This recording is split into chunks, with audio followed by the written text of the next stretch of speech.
Hey Kelly, so a new winter home, eh? Don't tell Tara. Let's have a proper look, shall we?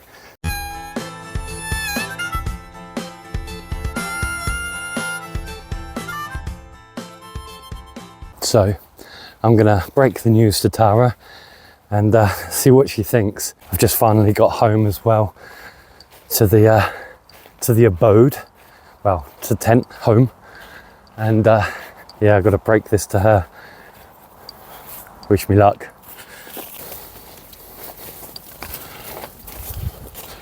Very nice and deep as well, you see, as usual. Babe, I've got something to tell you. I've bought us a new winter home. A what? Not another one. I've literally just got finished modifying this thing. Really? You haven't, have you?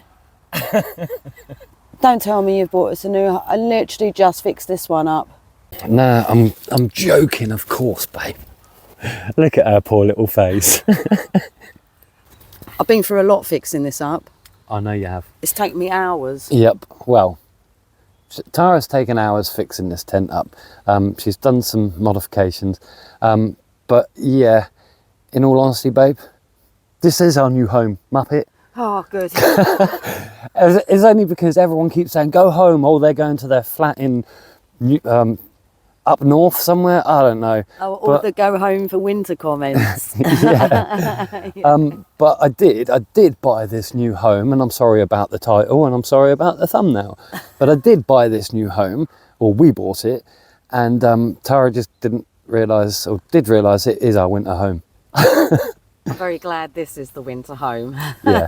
Yeah, because we couldn't do it in a house, could we? No, absolutely not. No, not especially not in winter, actually, because winter's our favourite time out here. You know, we love it. Yep. So, what is our tent? This isn't a review, but it's to show you and probably advise you, give you some information as to why we choose the tents that we choose. Because I'm guessing that you're probably thinking that looks like exactly the same tent you've been in all along. Right. Let's explain a little thing then, because there's lots of tents like this. Same design, different makers and slightly different specs. But it's this design really that we love. It is indeed. So without further ado, we'll show you our home, we'll show you our setup. Show you around. Yeah, right. Who lives in a home like this?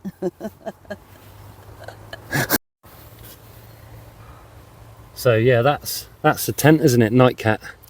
Yeah, and before it was a Tigress, a one Tigress. Yep, and before that it was a Lanshan. A Lanshan free fall gear thing. Yeah, and they're all the same design. Basically, it's a trekking pole tent, and these are the tents that we have just fallen in love with over the years, because we've spent so many years fixing poles. We've got bored of that. So this is the way forward for us. But it's really hard to find this design of tent, no matter who the manufacturer is, where they do it as a T-door. So on the inside, what I mean by T-door is I've had to modify this, because if you can imagine, I keep my bag here, and if it hasn't got a door that opens both sides, I literally, every time I need to get something from my bag, I'm having to do this. It's really, I mean, living this way, that can get extremely annoying. So what we done is we stole the zip from the one Tigress, and we done a modification. Or was it the one Tigress, or was it the Lanshan? I can't remember now. No, it's from one of them. Yeah. But so now I can undo here.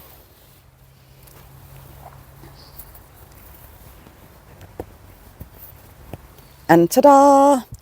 Now, just for a little side note, we don't have a sewing machine, clearly, living in the woods. I did have to hand sew this whole thing. I think I've done a ruddy good job. Ruddy good job. It's a bit messier the further down you get, because I was like, okay, I'm getting bored now. But yeah, I mean, how easy is that? A little mod. A little mod. Get it? A little mod. Love it. But now, see, I can access my bag, anything I want, I can get out of it. I've got access to my cook pot, I've got all this space. And if this gets annoying, I can literally just use a bit of string and tie it to the pole.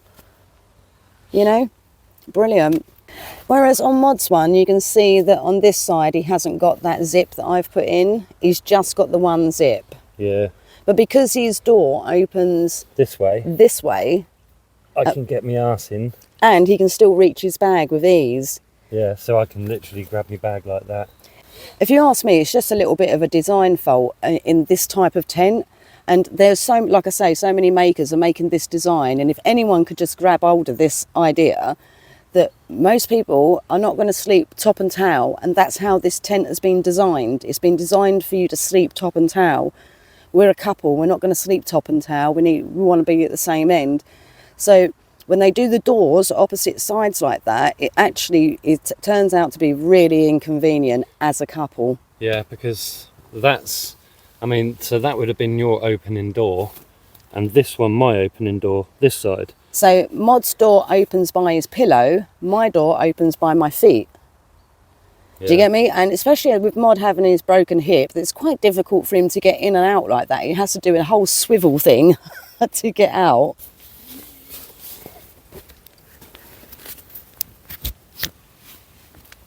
One. And two, and then swivel, you see? It's an absolute pain in the ass. It's a bit of a ball ache. Yeah. The thing is, in regards to this door, like, it's not so much a bother on me because I can reach my bits and bobs. It's just the swiveling. And if I didn't want to swivel, I would have to take out this part of the door and the pole. So it's not going to be too practical, is it? Like I say, it's literally just a minor design fault that we found with the tent. But the reason I think why because we did have a spare zip, and we could have done both sides, although it took me hours to sew it. So I weren't too thrilled if Mod wanted one his side, put it that way. But it was more important that I have it because, of course, I cook. So being the cook, I need to access my bag regularly, and I need to be able to move freely in this area. So, it's a shame, really. I think the Lanshan does do it with a T-door, but you have to order it specifically, and it costs so much more. It's an extra 60 quid, I think. Is it an extra 60 quid? I mean, that's a bit excessive just for an extra zip, I mean, it took me, how long, about 4 hours to sew that in? Yeah, probably. Probably about 4 hours. Altogether, because you had to leave it on the door. And use it every other day, Yeah, because I couldn't do it 4 hours straight, so I had it all pinned in. Well, I had to take the pins out when we packed up and moved, didn't I? Yeah, it was a bit of a pain. Yeah. So yeah, one of the main reasons we bought this Nightcat 2-person waterproof tent, I'll put it in the description anyway, so if you want to go over, buy one. They're brilliant. They're lightweight, they're like they are less than a kilo. It says it is a kilo or more, but these are ripstop. So you see that? When you get a hole in it, what happens with the hole is it shouldn't tear like a normal bit of fabric, a bit like the tarp. It shouldn't tear like a tarp would. So with this Nightcat tent, now we want a waterproof tent. This one is waterproof. Now our one Tigris 10 gram wasn't waterproof. Now we know why that is. It's because it'd been left in storage for such a long time. And we're really grateful to Nikki. Nikki, you were an absolute lifesaver in that video when our home got destroyed. Yeah, you were absolutely brilliant. Luckily, we already had it. You'd already sent it to us, and as a gesture of goodwill and kindness, and we can't thank you enough. We still have that tent. We do still have it, but that's sort of like our summer tent because the inside is more black. The material is thicker, although it's heavier. When the summer months come in, yeah, it's just not as bright anymore. A quick interruption to your viewing to give you thanks. Yeah, we'll leave you all over the screen. You guys are absolutely awesome. We can't thank you enough. Never asked for anything. But we'll always appreciate and offer our gratitude. So thanks for the help. You guys are absolutely brilliant. Always appreciated. Thank you very much. Anyway, let's get back into it, shall we? Now now obviously the good thing about this is you've got your ties there. Yeah, completely waterproof. 5,000 hydrostatic head tie. I was playing with the dog in there. Yeah, what we do for fun, eh? Don't worry about our tarp. Now, the reason we have our tarp set up like this, just down there is where we collect water, just off of where that stick is, and it goes underneath there, it drips down onto there. Although there is a stream that runs that way, you're getting fall off from the farmers' fields at the moment, so all the rain that we've had, we've collected plenty. The tarp will always be set up like this in this location. In another location will be set up differently, as you saw with the tarpology video that made everyone twitch and button bash all over the place. You see this side's down, it's not even attached to anything. The reason it's not attached to anything is because, if I can show you, it's going to come up and it's going to go straight into that tree there. What happened was the first night, now we don't know everything, it was a complete guess. We got here fairly late, but the first night just here it bowled, and obviously what happens when it bowls is I'm going to show you. You see that? And that gets heavier and heavier and heavier, and you're either going to snap your lines, where I am now, because you see that water running in? Yeah, see all the water running into here now. Yeah, so I had to take off that corner, this one here. Usually I'll flap it up underneath, but I don't need to in this case. Now all the water runs off down to where I showed you. But our winter home, yeah, it's always got to be at least a 5,000 hydrostatic head, which is completely waterproof. You're always going to get condensation. We're out in the woods where you get less. Out in a field, if you're trying to do your happy camps and all this lot, you've got grass. Now grass is the biggest killer, as it were. What that does is it draws all the condensation up because of the grass. That sticks to the inside of your tent, and then when that freezing northerly wind starts to come in, it will freeze the tent and it'll freeze you inside. That's the worst thing. You don't want the condensation. So at night time, the reason we have a tarp, open up those doors, keep yourself ventilated, keep yourself safe. And Mod can't be more right about that ventilation. People misunderstand the winter and they think that what you want to do is to make sure you're all tucked in so you don't get any drafts or you don't get any breeze coming in. It's a really daft idea. Once you get acclimatised and you're living out here all this time, you really don't notice that so much. And in fact, if anything, it's quite nice to feel the cool breeze across your face when you're sleeping, you know.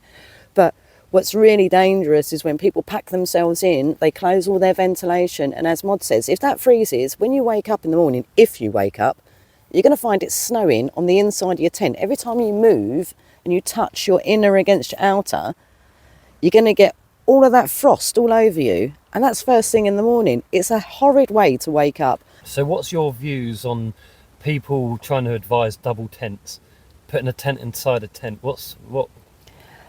And the tent in a tent, let's just squash that right now, because what you're doing is, unless you're really well ventilating both tents, you're still creating yourself a problem. Also, who's carrying all that? I just want to add. I mean, we've seen a video of a guy that done a tent in a tent, and the outer tent that he had was huge. It was huge with heavy poles. It was a ridiculous idea. No one's carrying that. And you would need a park real close to where you're going to camp, wouldn't you? If you've got a car. We haven't. So a tent inside a tent as a backpacker, no. First of all, you're creating yourself more of a condensation problem eventually anyway, not to mention the mould that you'll incur in that. If you're staying somewhere any longer than a few days, even just a week, you can get mould inside your tent if you're not careful and you're not ventilating well. We've ruined tents in the past because we were too keen on doing what the pros say and packing it in. These were in the early days, clearly. Over the years, we learned that it's just a daft idea. Embrace the breeze, love it, you know, because in the end it's going to keep you well. You're not going to end up sick. So that's what I'm saying now. My nan, when I was young, Nan, I don't know if you watch our channel or anything, But when I used to come and stay at yours, you'd have the bloody windows open in the winter. Why? You know, like when I was growing up, it was always like, why? I'm cold, I'm cold, I'm cold. But you know what? I never suffered with congestion. I never suffered with getting colds or anything like that, fevers or any such likes on that, because you kept the windows open. Yeah, it keeps the air circulating around your house. Now, you know, like if you live in a house, you know, when you're waking up in the mornings now, because we've had fog out here, fog and like little bits of frost. But you know, when you open your curtains in the morning, you can see all that condensation around the windows. Well, your houses are designed to breathe. You've got your air ventilations from at the top of your brick builds, and at the bottom, like your draft excluders, your draft vents and stuff like that, to stop that build up. It's still building up. Whereas out here, one tent, bit of circulation, it's not building up. So yeah, thanks Nan for always opening the windows and keeping me bloody cold in the winter when I used to come and stay at yours. Served you well. Served me real well. You know, it's just that common sense, isn't it? Use your noggin and you'll be rocking, as it were. You know, it's one of those things. But with this tent, also, normally what we do is we tape up these tags. The reason we tape up these tags is because they reflect light. And with reflecting light, we've got a new piece of gear. And this is a night vision phone. The first, apparently. So with that, when we're mooching around in the dark, if I got a clip, I'll put it up here. Look at that big shiny thing. Usually we tape those up. Got quite a good reach on this, hasn't it? But when we're mooching around in the dark, yeah, that can, well, if anyone's got night vision, you're going to look like a bloody Christmas tree out in the woods. Yeah, never a good idea. So yeah, we typically use Sharpies and things like that to dull them down. Also, another thing, these tents come with fancy guy lines, and these are on the zips. Yeah, those are reflective as anything. So what we do is we change our guy ropes. We change them for black lines, black and non-light reflective lines. Reason again, you become less visible. A lot less visible. We're not on a campsite. We don't need to see where our guy lines are to step over them. You know, well, the good thing about a pole tent is you don't need your guy lines up. So you can literally put your pole in up to there, and you don't need all this shit. You really don't. You don't need this shit to pull the tent tighter. I mean, look at the tension on that. If we was in a hurricane, we might. Yeah, I mean, Tara's just said if we were in a hurricane, we might, but... We're in England. We're in England, and the last hurricane we had, some of you probably aren't even old enough to remember it. 1987? Yeah, he got it wrong on the news, didn't he? Have a look at it. If you're too young, have a look at the storm of 87. Was it Michael Fisher or something? Yeah, I think it was Mr. Fisher on the TV. Yeah, Mr. Fisher. No, you done wrong, man. Not Mr. Fisher, our subscriber. You're awesome. Unless you're the TV presenter. Nah, he's well old. He's gone now. But anyway, Cully, yeah, this is our home. This is our setup. This is our life. We've been at it for over 11 years now. This is our 12th winter. So if you do want to come along for the journey and all that jazz, literally hit that subscribe button, that notification bell, and yeah, Share us around. share us around. And yeah, just come along, ask questions, comment down in the description, comment down in the, type down in the comments section, stuff like that.